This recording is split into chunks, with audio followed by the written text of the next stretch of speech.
Welcome i dobrodošli u 7. i posljednju epizodu prve sezone podcasta Rumeni tepih. Ja sam Sofija. Ja sam Angie. Došli smo do kraja sezone, odnosno kraja regularnih epizoda. Biće još nečega, vidjet ćete nas bar još 2 puta u sljedećih mjesec dana, tako da ne odlazimo u potpunosti. A ako ste zbunjeni i pitate se zašto smo uopšte krenule da radimo ovaj podcast, objasnit ću vam moju inspiraciju i pričat ću o tome tokom cijele epizode. Želim da ispričam šta je od početka moj cilj s ovim podcastom, šta je glavni Delulu plan za budućnost. Slava, moć i pare. Između ostalog. Rumeni tepih je deo moje, odnosno naše, jer smo se složili da imamo slične snove, da privučemo pažnju možda filmskih kompanija i televizija da nas kontaktiraju za saradnju. Maybe. Ali do ove epizode se to već desilo, zato što sam ja to izmanifestovala, tako da u trenutku kad se ova epizoda uploaduje na YouTube, odnosno emituje, mi ćemo već da imamo potpisan ugovor sa nekim. A ti znaš to? Ne mogu sad da ti otkrivam ništa više, ali... ne možeš tajnu da mi otkriješ, ali desilo se. Can't tell. Dobro, potpisala sam NDA kao Karleuša sa Kaljom. Ja sam primetila da smo ju u svakoj epizodi pomenuli i sad ako neko hoće da se podlači, kao mnogo pričamo o njoj, a toko smo je kritikovali, u svakoj smo je pomenuli, bukvalno. Pa dobro, mislim, šta? Kad se vezuje za svaku temu. Da, ona se sama vezala za svaku temu. Nažalost, ili na sreću, imamo možda veće šanse da uspemo s ovim podcastom nego bilo čime bilo kojom od mojih ideja, a puno ih je. Ne zato što nisu kvalitetne, da, potpisuješ, puno ih je. Ne jer nisu, ne znam koliko kvalitetne, nego zato što više nisu u trendu. Odavno sam počela da radim na njima i čini mi se da su među vremenu sve promenila, da nisam uspjela da uhvatim, odnosno poklopio nas je posljednji talas popularnosti tradicionalne televizije. I sada je, čini mi se, sve na internetu ili na streaming platformama. Možda ne još u Srbiji, ali u svetu bih rekla da je tako. A sve te moje neke ideje počinju na televiziji, mada su prilagodljive ako neka streaming platforma hoće nešto da radi sa nama. Ti si više old school, TV i kao... Pa tako sam ga zamišljala sad kako će da izgleda, da li će uopšte da bude nešto od toga, da. Tako da će ovako... Željko Mitroviću sa tobom nećemo. Ne isključujemo nikoga. Isključujemo. Radi sama, neću na Pink. Neću na Pink, hoću na Rumeni. Na Rumeni tepih. Pa će da ga preimenujemo zajedno. Može. Rumena televizija. Čekaj, oni jesu bili Rumena televizija. Neki slogan ili nešto. Ružičasta. Ružičasta, oni su ružičasta, mi smo Rumena. Dobro. Klašujemo se, znači ne može. Ja ne odbijam, ali možda ima nešto, jedna prepreka o čemu ću kasnije da pričam. Nema i kasnije sad. Ne, kasnije morate da gledate ako vas zanima koja je to prepreka. Tako da će možda više ljudi ovako da čuje za nas, gledajući naš podcast na internetu i da ovako napravimo neki početak u zabavnom svetu, a želim da jedna posljedica toga bude pažnja nekoga ko bi mogao da nam pomogne da ostvarimo te neke druge ciljeve u zabavnom svetu, ja to sve tako zovem. Znam da me neko pitao šta ti je to zabavni svet, pa entertainment industry, mislim... Šta to sve spada? Šta sam sve pričala da hoćemo da radimo? Ti si rekao da hoćeš da glumiš. Da, ja hoću da glumim, ona hoće da peva. Ja isto hoću da glumim i nećemo ništa da odbijemo. Dobro, ali mislim kad bi birala naše preference, ti si više okrenuta muzici nego ja, kao što sam ja više okrenuta glumi nego ti. Da. Čini mi se. Ovo možda bude neki flashback za ako nešto budemo radili. Pričale smo prvi put o tome u podcastu. Pa ovo jeste flashback sad koji fan stavlja u svoj edit. Neko vreme sam verovala da je ta osoba koja bi mogla da nam pomogne Željko Joksimović, odnosno njegova televizija K1. Bila sam malo biased u odabiru njega kao teme jednog naših epizoda, jer je postojala, a volim da mislim da još uvijek postoji mogućnost za saradnju, da nam bude saradnik, šef.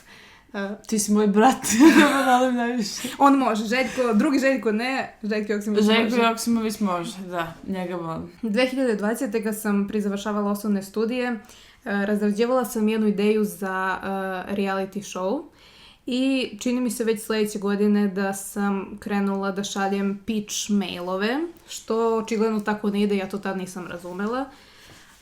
Nema veze, meni je impresivna tvoja ambicija da zapravo uradiš nešto umjesto što samo razmišljaš o stvarima, jer ja to nemam, na primjer. I dalje mnogo razmišljam, a malo radim, ali to samo govori o tome koliko ideje imam. Da. Mislila sam da je bilo pomaka kad sam jednom ili dva puta razmjenjivala mailove sa osobama koje rade na televiziji, ne na K1, tad nisam ni znala da postoji K1. I onda kad su me svi oni ispalili, kad sam vidjela da niko ne odgovara na mailove, čak ni da mi kažu nećemo, šta god, znači, eto, zato kažem, možda i ne odgovaraju, možda i ne treba to tako da ide, ja sam mislila da i očekivala sam neki odgovor. Ali, kažem, svi su mi ispalili, ja sam se razočarala i tad saznam za K1 televiziju. Tad je počinjala, ja mislim. Znači, ako sam ja ovo slala 2021. oni su pa ima 2-3 godine. Tad ili prošle godine počinjali, još je bila nova televizija K1 i ja počnem da im pratim program i vidim da oni u stvari imaju mnogo sličan program onome što je ideja tog realitija. I nešto me natera da pokušam i sa njima, da i njima pošaljem mail i da ih zovem. Dotle je došla. U svakom koraku... Security! Ne, nije bilo onako stalkery, ali pa mislim javna podatak njihov broj. Broj telefona. Stvarno? Jeste. Pa vjerojatno mora da bude, ne znam. U svakom koraku sam pisala u dnevniku, pronašla sam i šta sam napisala o tom pozivu, citiram sebe. 20 minuta sam stajala ispred ogledala pre nego što sam pozvala K1 prvi put. Imala sam napisano u beleškama šta ću da kažem sekretarici i pored toga broj imena kod produkcije. To je ona Gen Z anksioznost kad moraš da imaš pripremljeno neki sticky note, nešto, sve što ćeš da kažeš kad se razgovara o nekim bitnim stvarima. I generalno. Nisam mogla da se namolim, znači nastavljam šta sam pisala, nisam mogla da se namolim da ga pozovem. Pozvala sam sestru i rekla sam joj da mi broji do 3 i onda ću da pozovem. Uradila je to, zatvorila sam vrata i nisu se javili. Tako da ispalili su mi oni. Mislim da sam zvala 2-3 puta, niko se nije javio. To je bilo prvo razočarenje tog dana, a poslije sam pali kolokvijum zbog kog sam odlagala sve ovo. Znači... Da opišemo situaciju u Željkovom maniru. Kad nazovete nepoznat broj, odazovi se Nemir moj. Ma nije nepoznat broj, znala sam da sam pozvala pravi broj. Ali dobro, njima je tvoj broj nepoznat. To da. Uklapa se, razmislila sam ja. U tom starom telefonu još uvijek imam u listi poziva Željko Joksimović piše. Žeks. Joksi sa y-ima. Da. Ili možda Mina Korda. Mislim da je baš pisalo Željko Joksimović u onom kao... Kako se to zove? Adresaru. Uglavnom, s K1 mi nije uspjelo, kao ni sa bilo kojom drugom televizijom, ali ja smatram i tvrdim da mi je jedna od tih televizija kojim sam slala pitch ukrala ideju za reality. Neću da kažem, neću javno da prozivam i da otkrivam o čemu se radi. Hoćeš da me šapneš, mogu ja. Ali to je na kraju ispalo toliko nebitno da mislim da niko nije ni gledao, tako da nemoj da ti bude žao. Da. Ili da mi bude žao koji su skroz iskopirali ideju, ona je propala. Da, onda još gore ostaje. Ne znam šta je gore.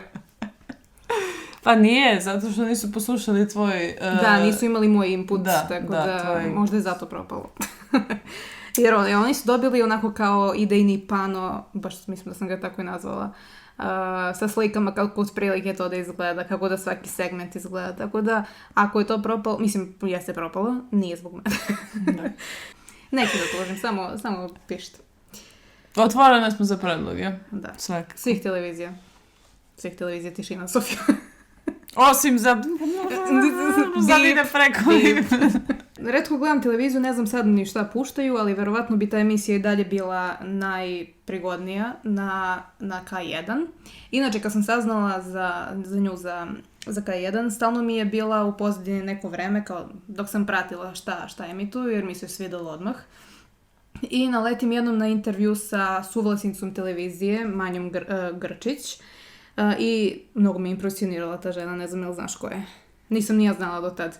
Znači, zove se Manja Grčić, baš je onako boss lady, baš onako stasita i odvažna i ne znam da li još uvijek na toj poziciji, da, ne znam da li još uvijek suvlasnica, ali i da li uopšte radi nešto na toj televiziji, ali znam da je neko vreme poslije bila i voditeljka jutarnjeg programa sa Jovanom Jaksimović. Tako me oduševila da sam mi pisala na Instagramu i sinovala meni. Nema veze što me sinovala meni, bitno da je pročitala to kako se kaže, dala sam mi komplimente, tako da videla je to. Imala sam utisak dok sam gledala intervjue kao, takva želim da budem. Nekako mi je mnogo i lepa žena i onako uspešna je i ono kao kad porastem bit ću manja. Što zvuči malo paradoksalno. Kad porastem bit ću manja. Kad porastem bit ću Manja Grčić. Zvuči paradoksalno, ali volim kad su žene na visokim pozicijama. Feministe. Svi imamo grčeve, samo Manja Grčić. Dead jokes. Ja sve ovo nudim sa tipa 5% više znanja o procesu i shvatanjem da sam sve pogrešno radila kad sam im tako olako slala svoju zamisao pre 3 godine. Bila sam skoro na 3 radionice snimanja filma u organizaciji EU Infopointa u Nišu i dosta sam naučila od predavača o pisanju scenarija i snimanju filmova, uglavnom kratkometražnih. Predavači su bili Marko Grba-Singh na prvoj, Maša Seničić i Boris Grgurović na drugoj i Bojana Andrić i Kosta Đorđević na trećoj. Hvatala sam beleške i postavljala puno pitanja, svašta korisnog sam saznala.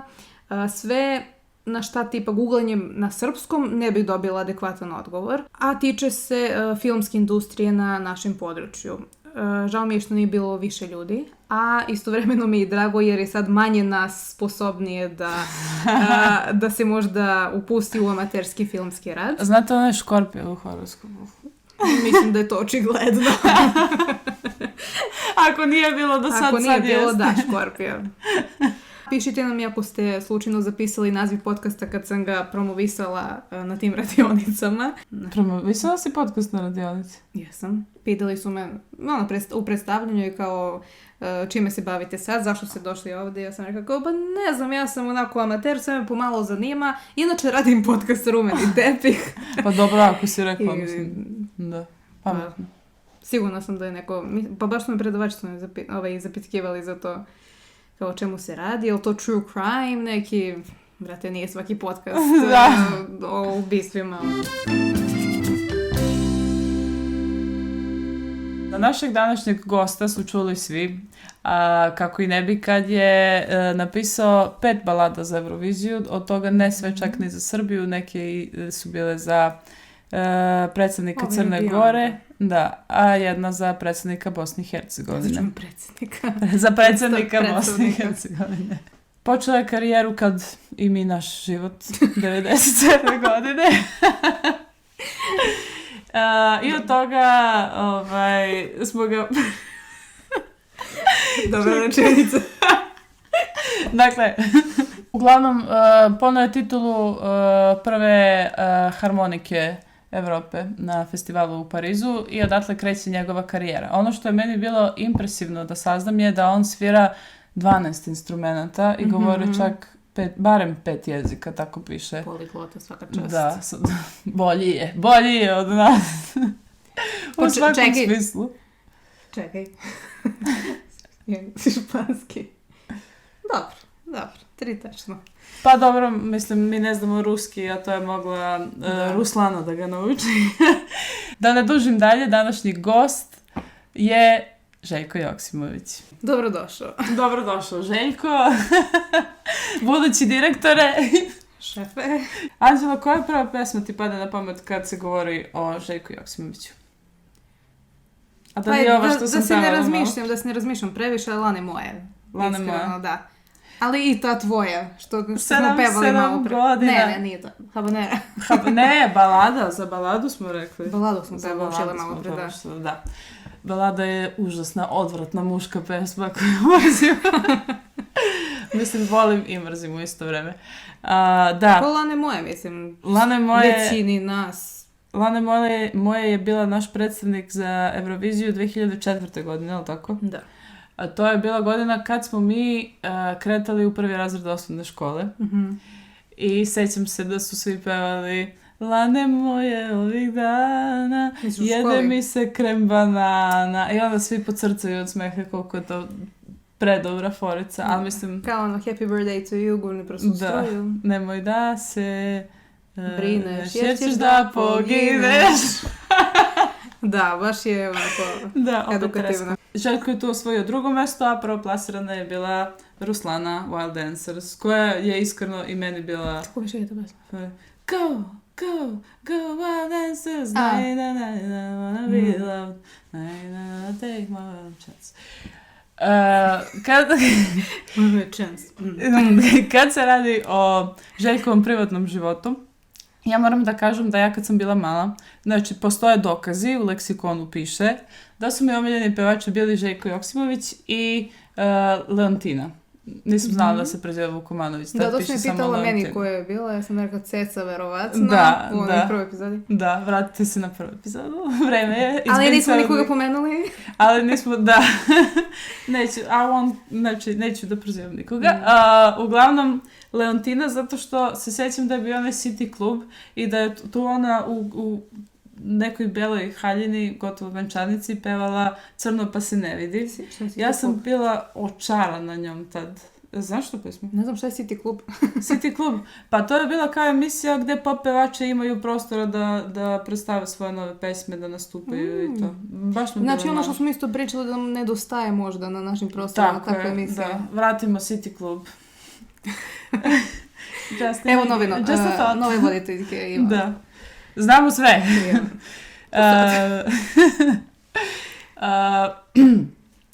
I da nastavim priču. Omiljena pevačica mi je bila Leontina, bela haljina, peva Crno pa se ne vidi, ja tu padam u nesvijest od njene lepote i to sve. Onda čujem za Željka kad sam prvi put išla u Crnu Goru sa 4 godine. Znači to je 2002. 3. godine možda. I njime sam isto očarana, sve pesme, idemo, šta je bilo ta 9 dana, i Bradica, da, pa imao neke bele pramen, ali to je možda kasnije bilo, ne znam, ne mogu sad, MG je zadužena za diskografiju Željkovu, tako da ja se ne znam ni ja. malo se gubim, ali imao je onako Frostbites kao... Ko ima Frostbites? Nije Justin Timberlake. Evo imam pa na pamet. Željko je imao, da. No, oni su mi bili najcool ljudi ikad. I zamislite... Jel misliš, jel ti on, pošto sad sam meni palo na pamet tih godina kad sam prvi put čula za Vladan, bio mi je Celebrity Crush. Jel tebi Željko bio ili neko drugi? On mi nije bio crush, on mi je bio suprug. Ja sam supruga Željka. Ti si na sljedeći nivo odmah otišla. Da, ja sam udata za njega i to je to. Međutim, nisam bila previše posesivna, zato što, da nastavim priču, ja kad sam čula da su njih dvoje zajedno, pa to je bilo... Leontina i Željko. Da, to je bio mind-blowing činjenica za mene. Jel ti je slomilo srce? Ne, bila sam presrećna zato što moji omiljeni pevači su zajedno, je li moguće? I poslije sam provalila da se u back vokalima kod njega često čuje Leontina i da se on često čuje kod nje. Da mu je bila operacija vokal? Pa oni su i sarađivali, da, oni su i sarađivali zajedno. Onda sam našla da su se nešto pokačili 2004. godine, jer ona nije htjela da sarađuje sa njim više ili šta je već bilo. Ali sad ću kao ponovo u ok odnosima. Besties. Zahvaljujući Željkovoj supruzi Jovane. Ako je verovati tabloidima, što mi inače idemo previše, ali zašto smo da kažemo navodno. Pa pozvala je kao Leontinu na ponovnu saradnju sa Željkom. Ne u romantičnom smislu saradnju, nisu toliko kinky. Odakle znaš? A ja sam prisluškivala. Da. Pa ti si druga supruga. Da. Ja sam treća supruga. Nisi prva supruga, a ne. Ne, druga supruga, pošto je Željko imao suprugu Vesnu, kojom se oženio 1995. godine, ja mislim. Ima 23 godine, on je 72. Znači... If 1 plus 1 is 2. Tako da, mislim da je sa 23 godine. MG ubaci sliku sa svadbe ovdje. I sa suprugom Vesnom dobio je ćerku Minu, po kojoj se zove njegova izdavačka kuća. To sam sad htjela, kaže Mina Kort. Da. Tako je. Kad smo već kod Željkove treće supruge, Jovane, Oni su se upoznali tako što je, igrom slučaja, naša Marija Šerifović odnala pobedu na pesmi Eurovizije 2007. godine i onda je Eurovizija došla kod nas. Mi smo tad zapravo, ne znam da si u stvari ti išla s nama, da smo i dalje bile ista škola u tom trenutku. Dan kad smo išli u Beograd na ekskurziju, tad se održavala Eurovizija. Videla sam onako da se nešto dešava iz daljine. Ne sjećam se ekskurzija. Šta, sjećaš se gužve ili nešto? Da, to je bio baš dan kad je trebalo da bude Eurovizija to večer. Uglavnom, domaćini su bili Željko Joksimović i Jovana Devojačko-Janković. Da. I oni su tu, sarađivali, kao što je Željko sarađivao sa... Kao što je Vlado sa... Kao što je Vlado sa Natašom, tako i Željko sa Jovanom. I iz te saradnje izrodila se jedna veza, kasnije i brak i sada imaju 3 deteta, sina i bliznakinje, ćerke bliznakinje, tako da. Inače, zaboravila sam jednu bitnu vezu posle Leontine, a to je voditeljka Adriana Čortan, koju mnogi znaju. Sjećaš New Now? To je zanimljivo za nas, zato što smo mi lingvisti. Žena koja je Novi Sad prevela kao New Now. Ne. Ne znaš taj klip? Ne znam njena kako izgleda. Moram da ti pokažem. Ali stavit ćemo voditeljka, mislim, žena je skoro super, samo što eto, dosta ljudi je pamti po tom, pa sam htjela da povežem, zato što i mi smo dosta muki namučile zbog... A gde je imala priliku da priča na engleskom pa ga prevela kao nju? Pa bio je gost neki stranac, ne znam tačno. Pa je onda, mislim, lapsus je više nego neznanje, tu, da budem iskrena. Ali da, bila je mim jedno vreme. Uglavnom, to je Željkova bivša devojka. Mim premimova. Da, mim premimova. Nije to bilo tako davno, bile smo... Možda... Misliš posle veze sa Željkom? Da, posle veze sa Željkom, da. I ona je možda čak i vodila City Club, možda tripujem, ali mislim da jeste. Uglavnom, eto, to je još jedna vredna pomena, mada za mene Leontina i Željko.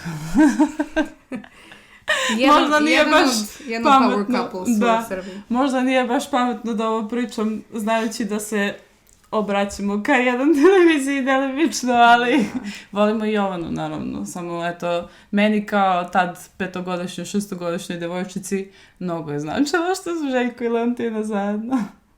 A što me iznervira, pošto nam je sad izašla već prva epizoda. Ja. Toliko me nervira kad čujem sebe, pričam normalno i onda ide, brate. Malo street talk. Da, poludim. Da, ovo je inače prva epizoda i zadnja koju snimamo nakon premijere prve epizode. Da. I evo pa ćemo da pomenemo osobu, ne znamo ni koja je. Već imamo jedan hate komentar i 4 dislajkova. Šta je rekla? I nazvane smo kako glupe i neinformisane. Da. I mi smo lajkovali i pinovali taj komentar. Tako ako ste stigli do ovog minuta u ovom videu... Neki bot Karleuši, nemam pojma. Da. Možda nije, možda samo jesmo objektivno glupe i neinformisane, što mislim. Pije vodu skroz. Da. Svaka reklama je dobra reklama. Tako je rekla Karlović. Kad pričamo o privatnom životu, on stvarno ima privatni život, mislim, nema ga mnogo u javnosti. Šta znamo o njemu, svem ovoga što smo pričali za te veze i da živi u srpskom Hollywoodu na Dedinju. Da. I to je nešto bilo priča da je mnogo skupa ta kuća, sad ne znam šta beše. I to sam vidjela, da. Pomenuli smo. Da, neko baš vila. Potom kje smo pomenuli, nisam pomenula da ima mlađeg brata Sašu koji se bavi glumom. Isto je i voditelj. Da, vodio je nešto. Ne znam da li na K1, ali na nekoj televiziji čiji je vlasnik, suvlasnik Željko. Ako nije na RTS-u bio voditelj. Ne, nešto za decu. Kako se zove? Ali ima neka azbuka, nešto, kazbuka. Da. A dobro, realno, mislim, Željko je miles away u popularnosti u odnosu na Sašu.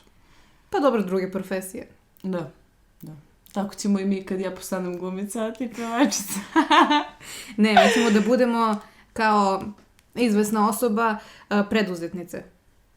Ja mislim da je tako piše na Wikipediji da je preduzetnica. Mislim, na engleskom, kad čitaš Wikipediju, ona je Pazi, Što kaže Željko ne piše samo singer, piše singer, songwriter, composer i instrumentalist. Znači... Da. I Ja, od polyglot. toga mogu samo singer-songwriter. I evo, instruments, vocal, accordion, piano, guitar, drums. Labels, City. A samo mu svaka čast što ste ga sve... Tačno ga sigurno celo života zanima muzika, čim toliko posvećuje vremena da učite instrumente. Mislim, znala sam da je baš... Ajde za harmoniku, dobro to. Mislim, mnogi njegovih godina su svirali harmoniku. Pa dobro, u da, mojoj porodici 70 isto, neko, tad je bilo hype oko harmonike. Ne, ali stvarno, mislim, znala sam očigledno da je čovjek pretalentovan i nema pesme koju mu ne znam, sve to super, ali nisam znala da je toliko baš svestran. Mislim, kad je stigo da sve ta, ne znam, nijedan, znam flautu, na kraj sela Žuta kuća. Ja se ni toga ne sjećam. Shout out za Tamaru Tasić koji dalje zna da odsvira Bože pravde na flauti. Svaka čast. Inače, bitno je da napomenem da je Željko učestvovao i kao sudija u našoj verziji X-Faktora, X-Faktor Adria, godine 2013. 14. je bio neki među period i 2015.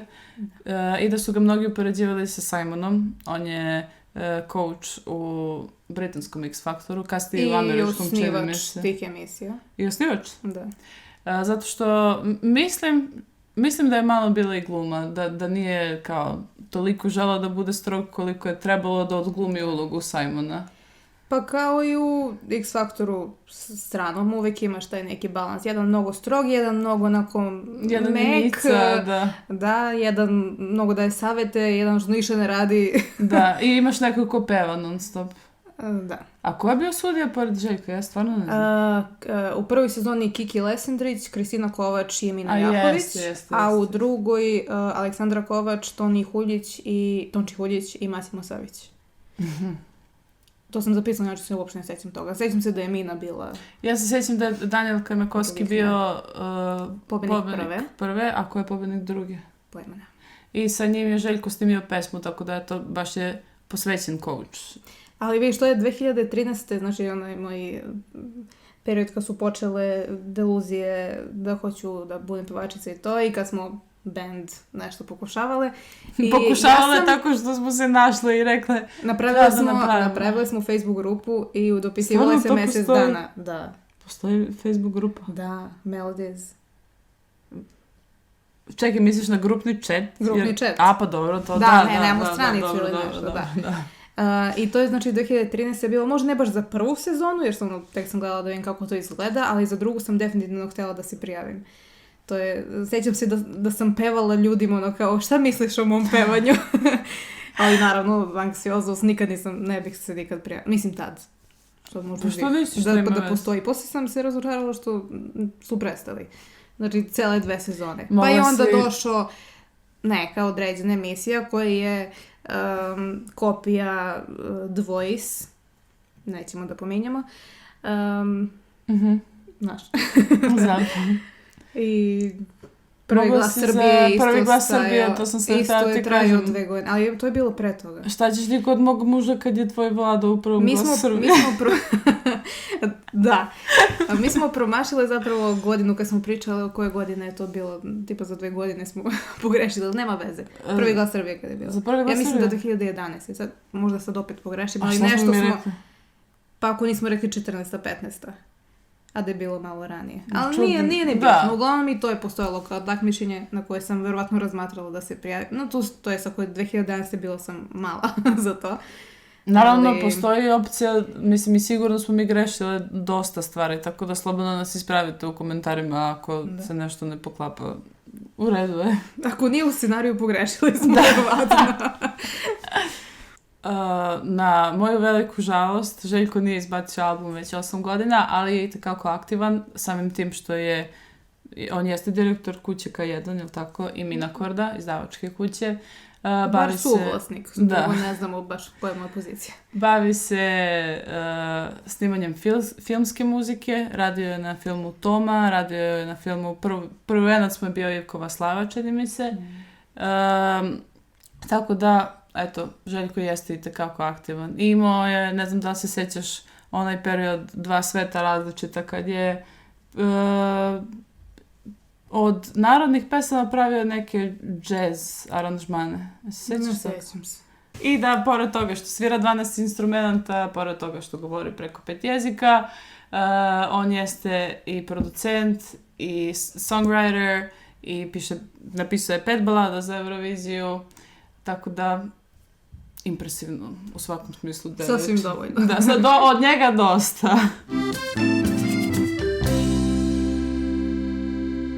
Sad ćemo da istovremeno pričamo i o Željkovoj diskografiji i o dodatnoj temi Srpski muzički san, jer su usko vezane za Željka i još nekoliko izvođača. Pričala sam kako uvek gledam s koliko godina se neko proslavio, odnosno započeo karijeru. Željko je sa 26 godina pobedio na 2 festivala, odnosno dobio prestižne nagrade. Znači, koliko smo mi imali. I bio ženjen. I bio ženjen i vjerojatno imao i dete do tad. Znači da mi sa naših 26 počinjemo na vreme. Da. Odnosno nije kasno. Da. U 27. godini, 1999. potpisao je ugovor za City Records, Pinkovu izdavačku kuću, koja je počela s radom 2 godine ranije. S tog albuma, koji se zove Amailija, najpoznatije su pesme Habanera i Samo ti. Odnosno meni najpoznatije. I Amailija. I Amailija, dobro, ali ove ja I poznajem. 7 godina tebe sreće nemam ja. Neće da vam bude jasno, ali ona peva, od kad je došla peva tu pesmu. Pa 7 epizoda. Ja ne znam epizoda. koja, ali mi je već u glavi. 7 godina. Proglašen je za najprodavanije izdanje City Recordsa u 2000. godini. Odmah tu ide onaj styling bradica, minđuše, Belo cela delo. šaka gela u kosi, kao i Vlado što je izgledao tada i verovatno muškarci tada. Pa dobro, i Toše, pričali smo I u Toše, emisiji da. o njemu. Mantili kožni, beli, to je isto bitan faktor. I kod žena, naročito, da, odvratno. U isto vreme. Odvratno.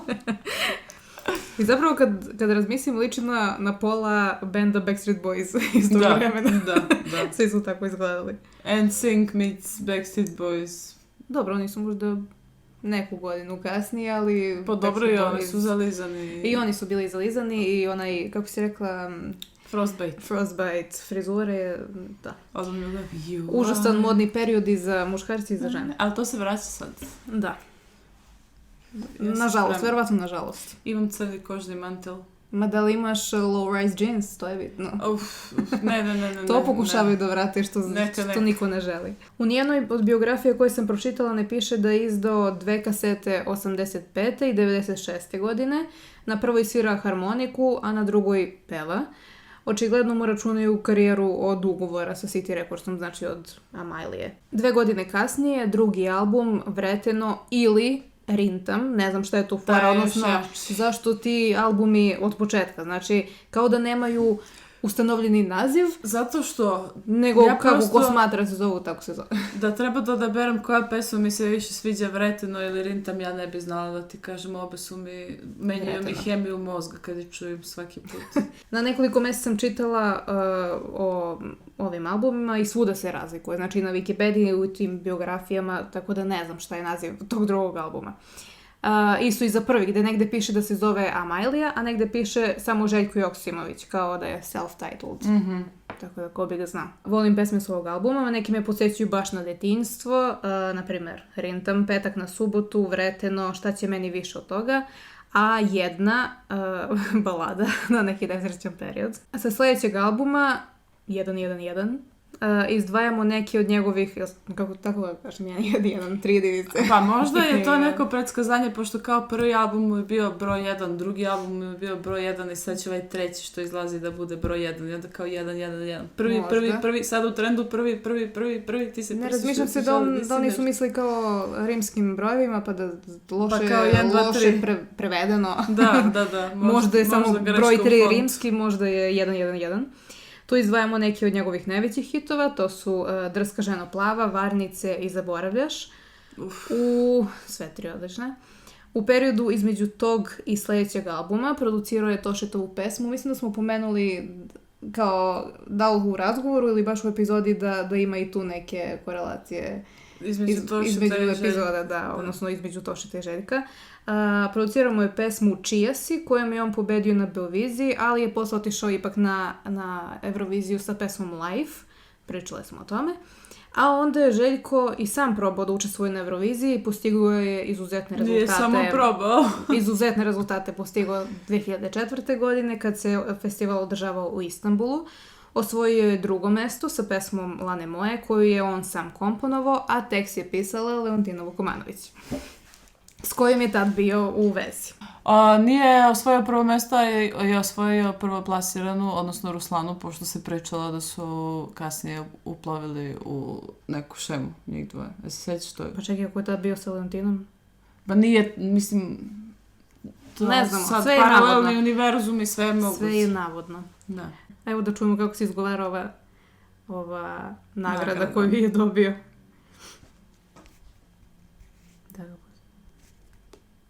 The Masel Bezenken Press Award. Ali ga je reklo, brate, bolje da nismo Valjda ne je tražili. tako, možda bi jedna. To je nagrada koja se dodeljuje izvođaču, odnosno pesmi koja je dobila najviše glasova publike. Ima nekoliko obrada i Željko, ali mi je bilo zanimljivo to što su njegovu pesmu u stranci obrađivali, odnosno Lane moje. Pa onda imamo prepevana i odnosno semplovana. Jednu peva Turčin, drugu peva Bugarin, treću Grk. Tako da mi uzimamo od njih, oni su uzeli od nas, odnosno od Željka, njegovu pesmu. I give you an offer.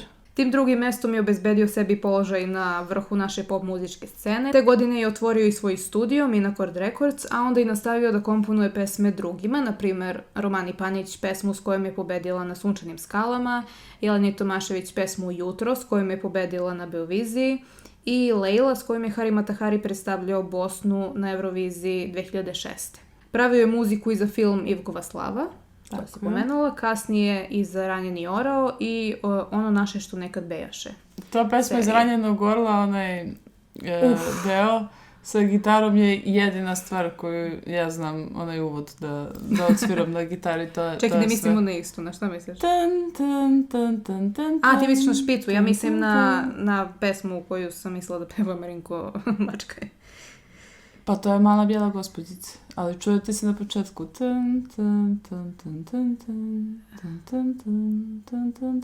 Da, ali isto to je u špici, ili da? Tako je počinje serija.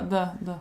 Samo u špici, samo instrument. 2005. je izdao i sljedeći album, Rimsko 4, ili Ima nešto u tom što me nećeš. Opet ne razumijem zašto mu albumi nemaju, odnosno imaju alternativne nazive. Taj album je prodat u tiražu od više od 500.000 primjeraka i tu su nam, ja mislim, sve pesme poznate, bio je baš veliki hit. Ali tu je baš bilo balada dosta ovako, pre je bilo kao i saradnje sa Harisom Džinovićem i sa Dinom Merlinom i onda su, malo je više vuklo na nešto folk, da se usudim da kažem. Pa da, pošto je to počeo sa harmonikom i sa tim narodnim pesmama. A onda je ovo baš pop, ima nešto u tom što me nećeš.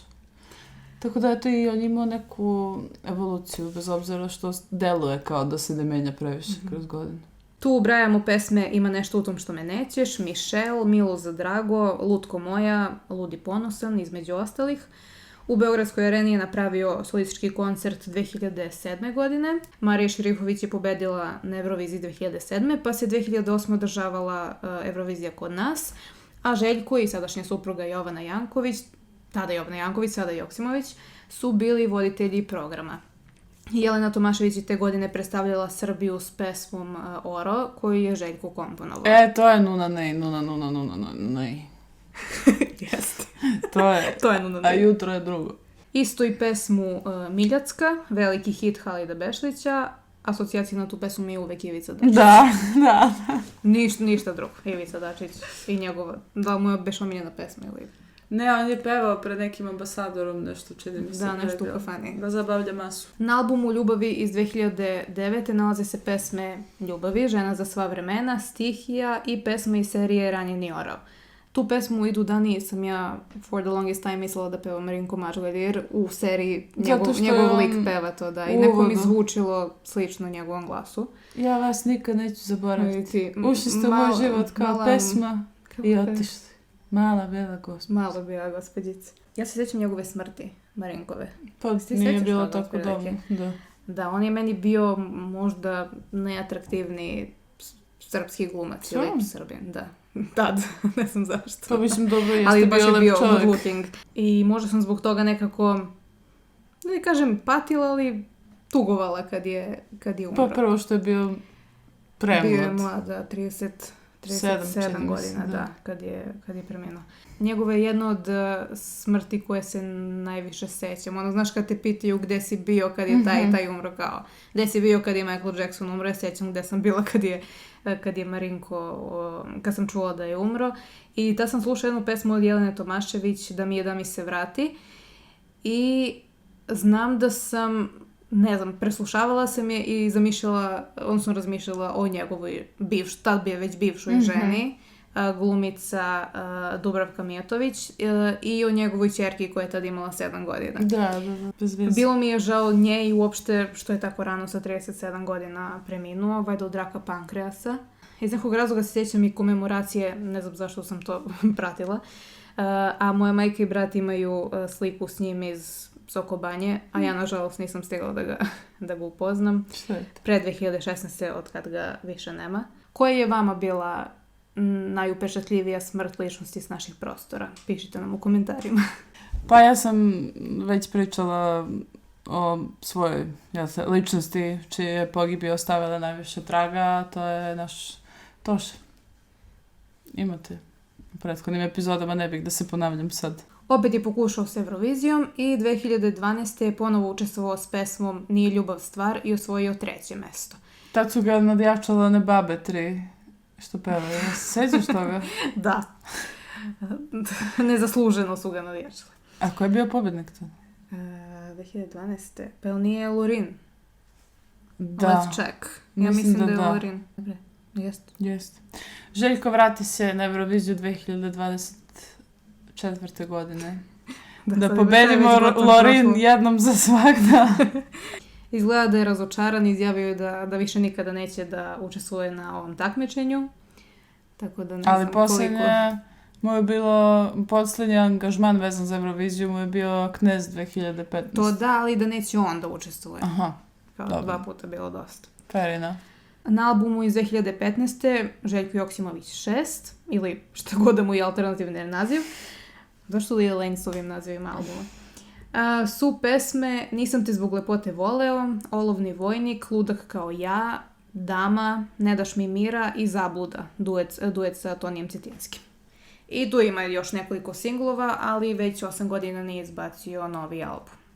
Pored svoje muzike pravio je i pozorišnu muziku, producirao je pesme drugim pevačima koje smo pomenule, filmove koje smo pomenule, promovisao je srpske etno-muzičke elemente muzikom koje je, tako reći, išlo u svet. Zato nisam pričala o njemu kad smo pričali o izvođačima poput Vlada.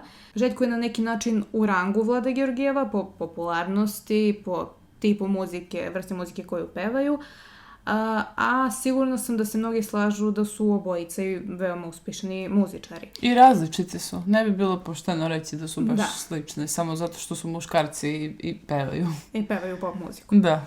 Tako da ga ne stavljamo u tu kategoriju jer je veoma ostvaren muzičar, ne samo pevač. 7. i posljednja zvanična epizoda. Željko ima pesmu 7 godina. Moj datum rođenja je 7.7.1997. godine.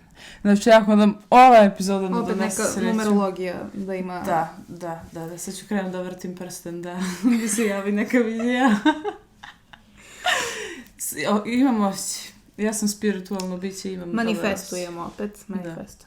A zašto uopšte pričamo o muzici u ovom podcastu? Ja mnogo mrzim kad neko ne ceni svoj posao u svetu muzike, što se vidi kroz nenajavljene pesme, singlove, albume, najobičnije spotove, čisto samo da ima spot, da kao neko, ili dosadne spotove u kojima se samo vrte u lepoj odeći, odnosno prihvatanje tog srpskog standarda da si ništa bez preteranog sex appeala, odnosno ono što pričamo sex sells, to jeste istina nažalost. Otud ovaj podcast i naše predstavljanje naših, a pre svega stranih svetskih zvezda, koje nisu imale takav pristup svom poslu i koje su na neki način pokušavale da učine svoju karijeru zanimljivom, ne samo uopšteno, nego i svojim fanovima. Razumijem da ima pevača koji pevaju jer vole da pevaju i to je to. gledaju na muziku kao na posao u državnoj firmi koju ne voliš, gde radiš samo što moraš da radiš i ne preopterećuju se dodatnim angažovanjem da nešto zanimljivo urade. Izvođači koje smo odabrali, koje biramo, su nama interesantni jer nisu samo pevači. Ne znam kako da objasnim to bolje, nadam se da se razumemo i da smo vam kroz ovu sezonu to i objasnili. I Sofija, hvala tebi što si dolazila iz Niša, što si trpela moje control freak tendencije, što si verovala u ovaj projekat i što si radila na njemu sa mnom. Zvučat će opet kao da je ovo neki kraj, nije kraj sve dok imamo podsticaj u vidu dobre reakcije od strane gledalaca, kako god budemo prihvaćene i makar ovo ostao samo hobi, makar nas ovo nigde ne odvede, mi ćemo da snimamo ukoliko se nešto ne promeni. Snimat ćemo još, ali hoćemo i da ozvaničimo ovu prvu sezonu. Uspjele smo u nečemu i iako je trenutno hobi, ima potencijala. Ja mislim da bude nešto ozbiljnije. Slažem se, da. Ako ništa drugo, bar smo dokazali da smo istrajne i da smo profesionalne. Da. Ništa od toga se ne bi desilo... 7 epizoda, 7 nema veze, ali... Ništa od toga se ne bi desilo da nije bilo Anđele, yin to my yang. Da. Zato što, verovatno ste primetili do sad, ako je neko spremljen i odradio svoje istraživanje za epizodu, to je Anđela. On nam također edituje videe, TikTokove, moja omiljena stvar, isto, by Anđela, gifovi, da. Tako da zahvalila biti na krajnjoj profesionalnosti kad se radi o ovom projektu. Nisam ni ja sama znala, verujte mi, u što ulazim, iako sam poznavala Anđelu pre toga. Prijatno sam iznenađena. Ne znam šta kažem kad mi laskaš. It's okay. I hvala vama. Također, želela bih da zahvalim svakoj osobi koja je stigla do ovog dela i svakoj osobi koja je uopšte kliknula na link koji vodi do našeg podcasta. Ne zaboravite da pogledate prethodne epizode, pratite naše društvene mreže. Sofija, gde mogu da nas nađu? Na Threadsu! Najmanje na Threadsu, ali... Da, ali zato ga i pominjem prvo. Da. Na Instagramu, na TikToku, na Twitteru i naravno Anđelino omiljeno, do sad već znate, na Redditu. I YouTubeu koji iz nekog razloga uvek izostavio. Dobro, self-explanatory da je ovo na YouTube. Na drugo mesto ne gledate. Ako ste došli do ovog klipa na YouTube-u ste. Da. Pretplatite se i sve ostalo. Pratite društvene mreže za obaveštenje o našem daljem radu, odnosno za nešto što pripremamo posle 7. epizode.